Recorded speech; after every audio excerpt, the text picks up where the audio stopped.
Hello guys, हजुरहरूलाई स्वागत छ बम्बु ब्लगमा हैन।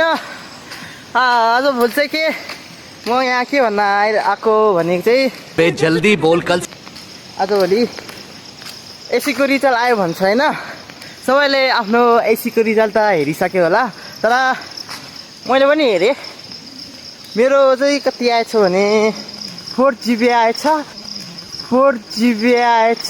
तर ओ भाई ये क्या है? एउटा डाउट लागिरहेको थियो कि मलाई, त्यहाँ 4 GB माथि लेखेको रहेछ, तर तल मुनि चाहिँ एनजी लेखेको रहेछ। यसो क्या बोला तूने? एनजीको मिनिङ चाहिँ मलाई ठ्याक्कै थाहा भएन होइन।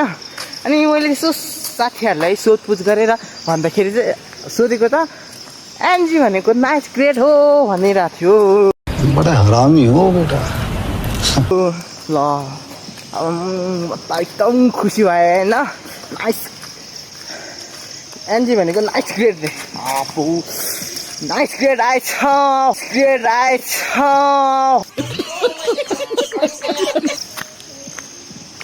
त्यो नाइस ग्रेड लेख्ने मान्छेले चाहिँ म के भन्न चाहन्छु भने मुरी मुरी धन्यवाद छ है मेरो नाइस ग्रेड लेखेकोमा। दीदी वाह दीदी नहीं दीदी वाह दीदी व्हाट इज दिस दीदी दीदी